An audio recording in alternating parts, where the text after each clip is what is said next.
Something that those of us on the right always enjoy and derive immense satisfaction from, somewhat sick satisfaction perhaps, but satisfaction nonetheless, are stories of the left turning on itself and its adherents devouring each other as they are prone to do. We've seen this phenomenon many times, and I think it might be interesting and useful to try and figure out why this happens exactly.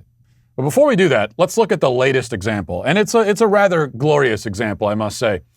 Boston Pride is the group that organizes the city's Pride Parade and other gay activities in the city. It's important to note that this organization has been around and active for 50 years. Okay, presumably one of the oldest, gay rights organizations, I would assume, in the country. They've been major, significant players in the gay rights world, and yet recently they had come under fire from within their own ranks.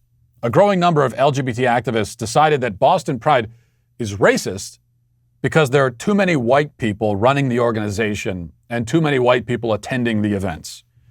Now, I have no interest at all in defending Boston Pride, but I do feel compelled to point out that Boston Pride would naturally tend to be white simply because Boston, the city, is predominantly white. Unlike many other cities today, like, say, Baltimore, which is 62% black, in Boston, the majority of residents are white. Just so happens. Making it not so shocking or scandalous that a majority of Boston Pride attendees are white. There are many other scandalous things that happen at those events, no doubt, but that isn't one of them. Nonetheless, you can't have too many white people, as we have learned, or too many, quote, cisgender people, which was another problem, apparently. And that's why local activists this past year, after attacking Boston Pride as racist and even transphobic, decided to boycott the traditional event, the traditional Pride event that had been going on for 50 years, and hold their own.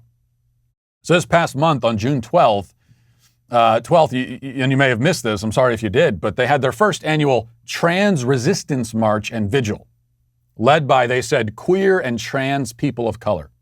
An article posted to Boston.com last month explains the reasoning for this competing event. It says, queer, trans, and black indigenous people of color, BIPOC activists, have been calling on Boston Pride to make changes since at least 2015, when Black Lives Matter demanded the organization diversify the board, allow BIPOC activists control of Black and Latino Pride events, and re-examine corporate sponsorships, among other things. Last summer, numerous Boston Pride volunteers resigned after the organization allegedly removed a statement supporting Black Lives Matter from a newsletter and called for all board members to step down in place of more representative leadership. According to the Boston Globe, Boston Pride's six members board has no black members, 2 Latino members, and 1 transgender member.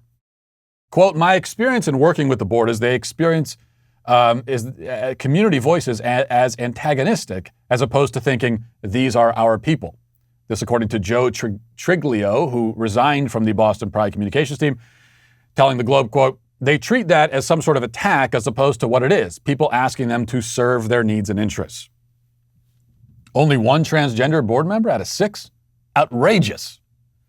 Now, we know, of course, that trans people comprise far less than 1% of the population, but they must, in any case, comprise at least 50% of every organization, board, committee, panel, and television show cast.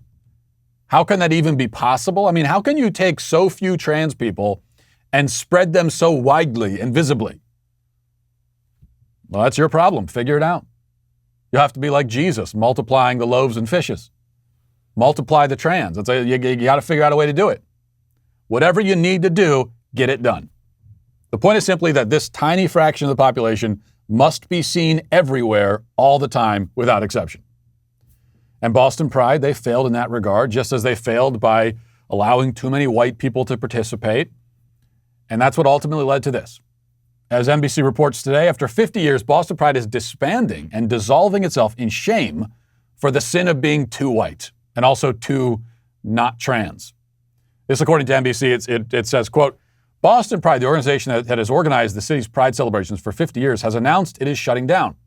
The dissolution, announced Friday afternoon in a statement on the group's website, comes after the reportedly all-white board of directors has faced ongoing accusations of ignoring racial minorities and transgender people. It is clear to us that our community needs and wants change without the involvement of Boston Pride, the board said in its statement. We have heard the concerns of the QT-BI-BOC community and others, the QT-BIPOC community and others. The statement continued, referring to queer and transgender people of color. We care too much to stand in the way. Therefore, Boston Pride is dissolving. There will be no further events or programming planned, and the board is taking steps to close down the organization. The board said the decision, quote, was made with a heavy heart out of love and hope for a better future. Now, you might be thinking, this is hilarious and great. Bunch of left-wing gay activists just nuked their own organization for no reason at all. What's not to love? And you're right, it is indeed hilarious and great, but aside from pointing and laughing, it might, as I said, be instructive to talk about why this sort of thing happens. Because it happens a lot. And to that end, I think there are three factors to consider. The first is this, very simply.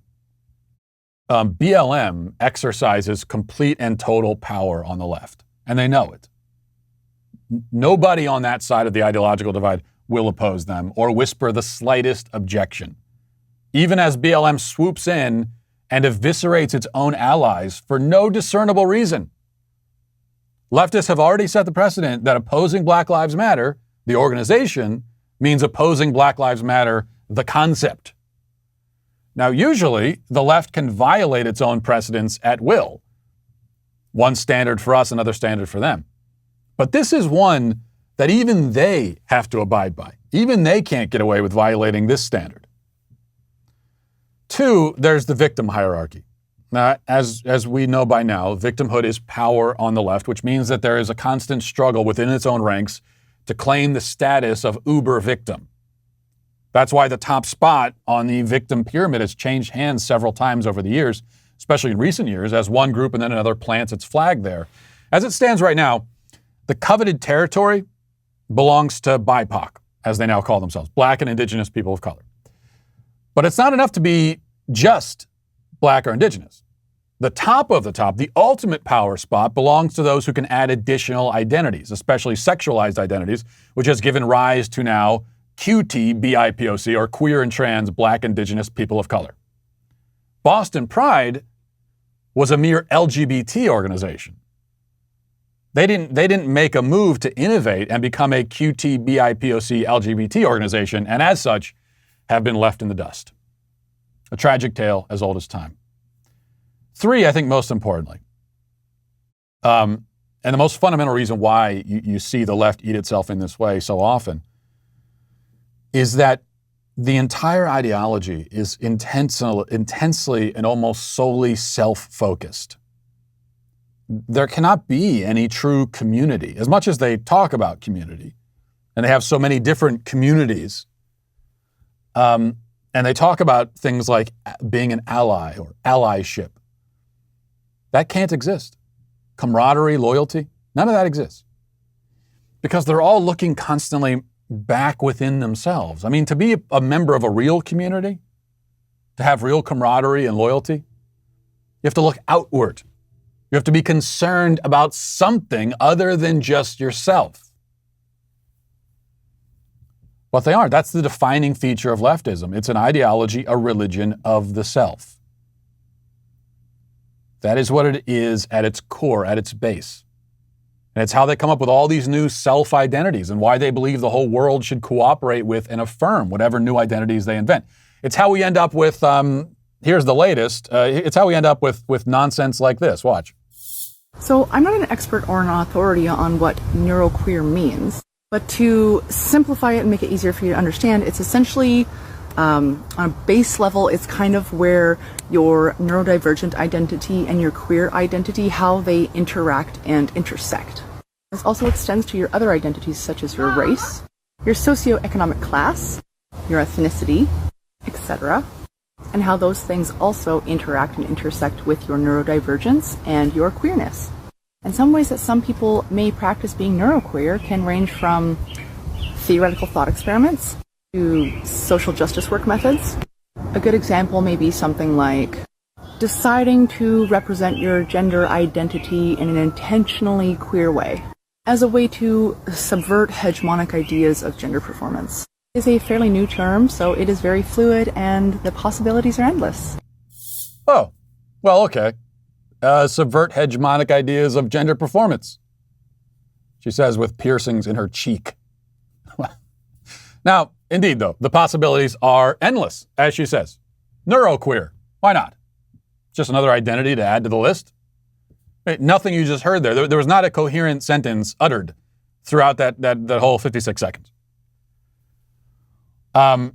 This, though, is what happens.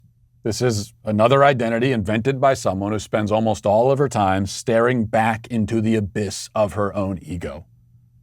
According to her religion, the leftist religion, which is also our state religion, by the way, nothing matters so much as how you feel.